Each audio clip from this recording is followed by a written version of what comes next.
Halo, semangat pagi. Baik, pada kesempatan kali ini kami dari kelompok 5 Praktikum Mekanika Batuan, Teknik Geologi, Universitas Mula Warman, angkatan 2017 akan menyampaikan salah satu dari materi praktikum Mekanika Batuan, yaitu uji sifat fisik batuan, yang dimana penanggung jawab dan asisten praktikum ini adalah untuk penanggung jawabnya itu sendiri. Pertama ada Daud Menatap Sitorus, kemudian disusul oleh asistennya Verlin MM Mombilia. Kemudian ada Dionius F. Sinaga, Livia Kemaladewi, Sahar, Nur Fasyah, Aldiko AE Daniswara.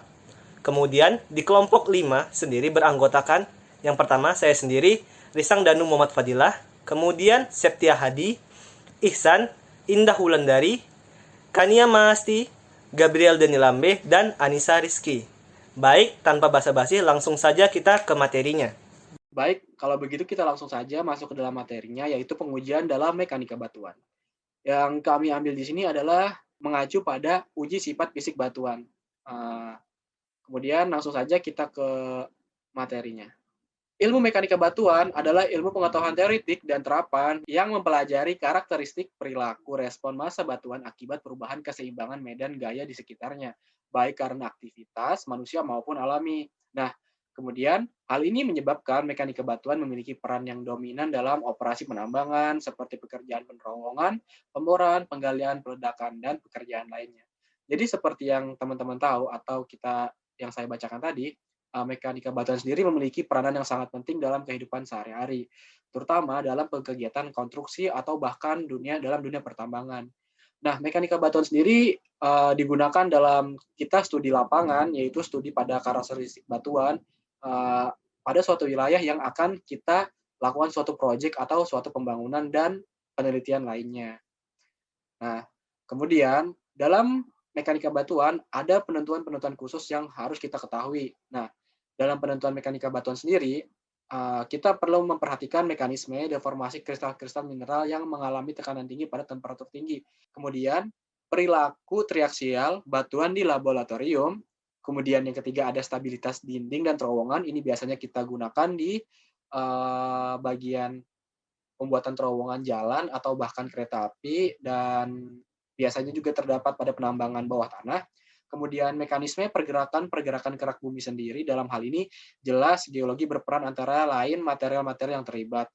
Jadi untuk poin keempat ini dia mengacu pada bagian-bagian karakteristik yang ada di dalam bumi tersebut yang perlu kita uji melalui sifat dari mekanika batuan sendiri. Nah, kemudian poin-poinnya itu ada massa batuan yang keberadaannya tidak terlepas dari lingkungan geologi atau dihasilkan dari lingkungan geologi. Kemudian karakteristik fisik yang merupakan fungsi dari cara terjadinya dan cara semua proses yang terlibat.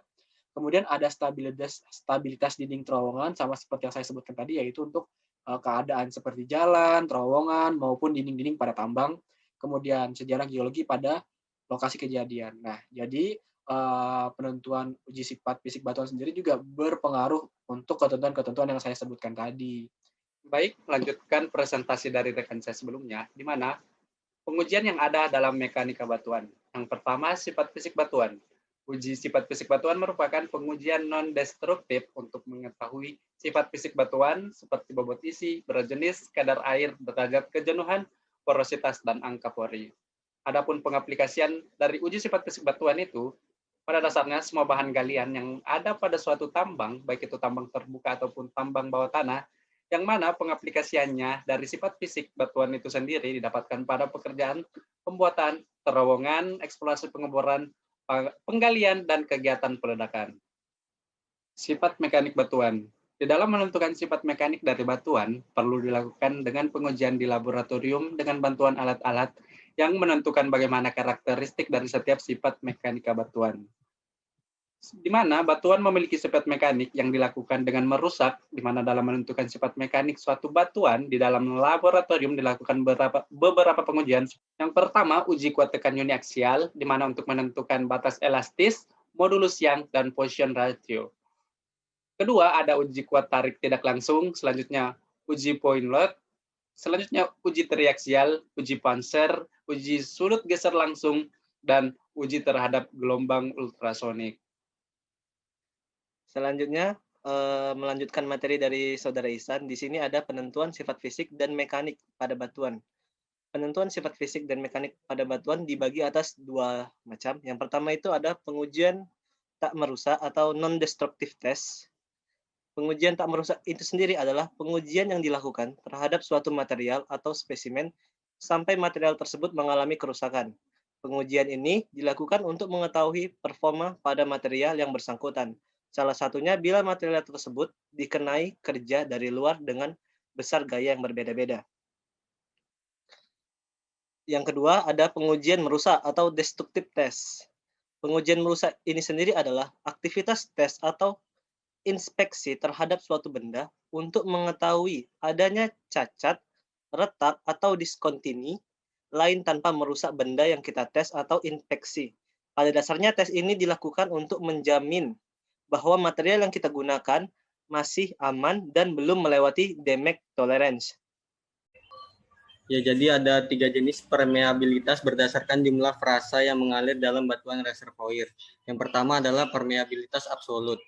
Jadi permeabilitas absolut ini adalah kemampuan batuan untuk melewatkan fluida, di mana fluida yang mengalir melalui media berpori, misalnya minyak atau gas.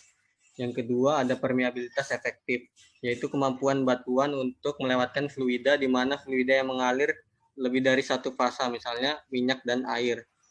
Yang ketiga adalah permeabilitas relatif, merupakan perbandingan antara permeabilitas efektif pada kondisi saturasi tertentu terhadap permeabilitas absolut.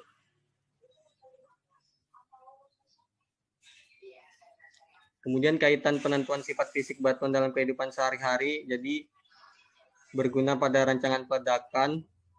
Jadi di gambar situ ada siklus peledakan bawah tanah, jadi perlu diketahui sifat fisik batuannya sebelum melakukan peledakan. Kemudian yang kedua ada analisis rancangan konstruksi bawah tanah atau terowongan. Yang ketiga ada perencanaan penambangan, dan kemudian perhitungan beban.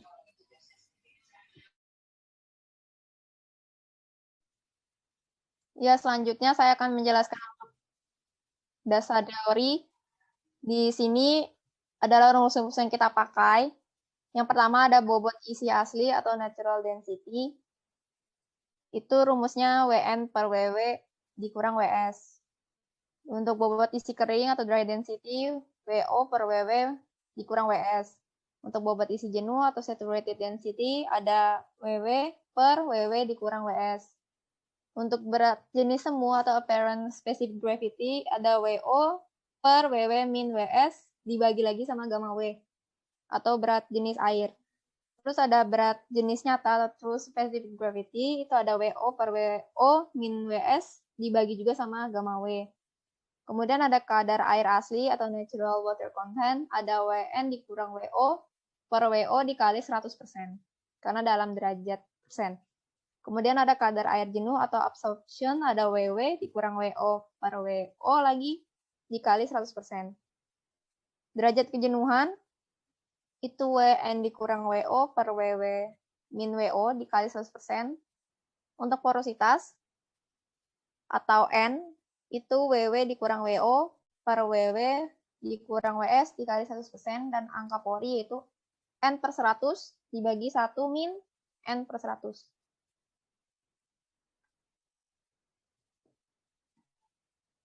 Nah, untuk keterangannya sendiri, untuk WN sendiri adalah berat percontohan asli atau natural, terus WO ada berat percontohan kering, WW ada berat percontohan jenuh, WS ada berat percontohan jenuh yang tergantung dalam air, WO dikurang WS yaitu volume percontohan tanpa pori, sedangkan WW dikurang WS adalah volume percontohan total.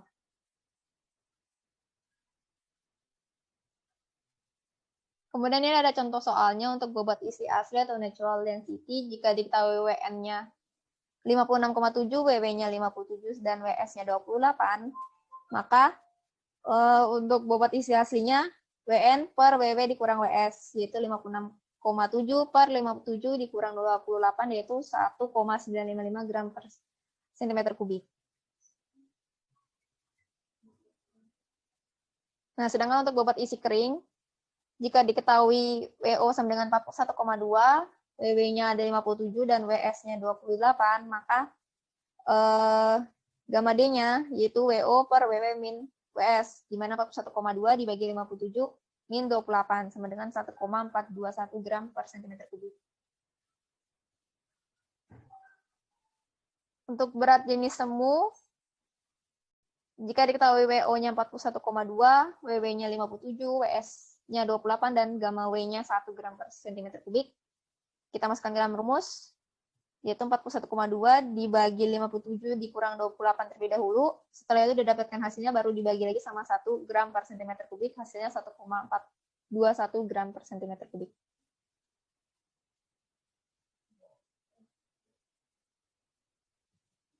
Untuk bobot jenis nyata, jika diketahui WO-nya 41,2, WS-nya 28, dan gamma W-nya 1 gram per cm3, maka kita masukkan ke dalam rumus, jadinya 41,2 dibagi sama 41,2 dikurang 28 terlebih dahulu, hasilnya baru kemudian dibagi 1 gram per cm3, dan didapatkan 3,121 gram per cm3. Untuk kadar air asli, kita membutuhkan data WN yaitu 56,7 dan WO 41,2. Dimasukkan ke dalam rumus yaitu WN dikurang WO per WO dikali 100%, jadi 56,7 dikurang 41,2, kemudian dibagi 41,2 dan dikalikan 100%, jadi 37,621%.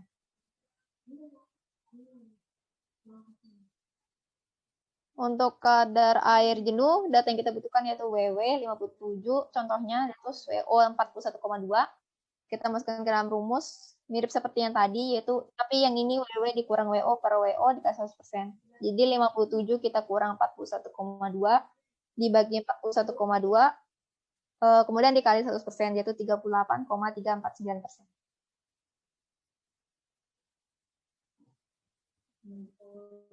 Untuk derajat kejenuhan atau S, kita butuh data WW, contohnya 57, WO 41,2, dan WN 56,7. Jadi rumusnya WN dikurang WO per WW dikurang WO dikali 100%. Jadi 56,7 dikurang 41,2, dibagi 57 dikurang 41,2, lalu dikalikan 100%, jadi 98,101%. Porositas, kita butuh data WW, di sini 57, WO-nya 41,2, dan WS-nya 28. Kita masukkan ke dalam rumus, jadinya 56,7 dikurang 41,2, kemudian dibagi 56,7 dikurang 28, hasilnya dikali 100%, jadi dapatnya 54,483%. Angka Pori yang dilambangkan dengan E, itu kita membutuhkan data N, jadi sebelumnya kita harus menghitung porositas terlebih dahulu. Di sini contohnya N-nya kita ambil 54,483, kemudian masukkan ke dalam rumus, jadi 54,483 dibagi 100, kemudian hasilnya itu dibagi sama 1 dikurang 54,483 dibagi 100, hasilnya 1,198.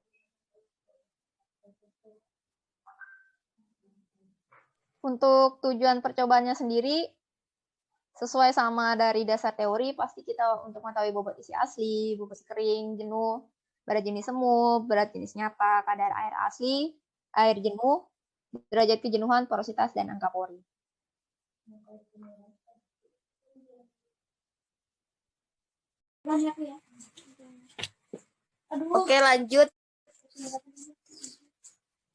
Oke, lanjut untuk langkah kerja yang dilakukan untuk percobaan uji sifat fisik batuan. Itu yang pertama ada siapkan sampel batuan yang akan diuji. Yang kedua ada masing-masing sampel batuan dimasukkan ke dalam cawan-cawan yang diberi nomor. Terus yang ketiga ada masing-masing cawan berisi sampel batuan ditimbang sebagai berat sampel batuan natural atau WN. Yang keempat ada persiapan, itu ada eksikator dibersihkan, kemudian bibir tutupnya diolesi vaselin. Terus ada sampel batuan dimasukkan ke dalam eksikator dengan hati-hati.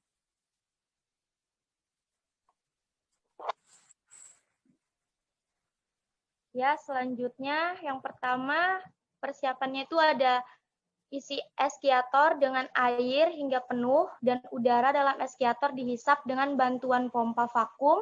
sampai tidak ada gelembung udara yang keluar dari sampel batuan. Yang kedua, penimbangan berat sampel batuan jenuh atau WW setelah sampel dijenuhkan dengan air di dalam eskiator yang hampa udara selama 24 jam. Yang ketiga, penimbangan berat sampel batuan jenuh tergantung di dalam air atau WS. Yang keempat, penimbangan berat sampel batuan kering atau WO setelah sampel dikeringkan di dalam oven selama 24 jam pada temperatur oven 90 derajat Celcius. Kemudian, kesimpulannya dari materi ini yaitu faktor besarnya pori akan memberikan pengaruh terhadap kejenuhan percontoh. Angka pori yang besar akan memberikan kadar air yang tinggi, sehingga berat jenuh percontoh akan lebih besar dan berat jenis akan semakin kecil. Selain itu juga derajat kejenuhan akan semakin besar. Oke, sekian penjelasan materi dari kelompok 5 tentang pengujian dalam mekanika batuan. Itu ada uji fisik batuan. Sekian dan terima kasih.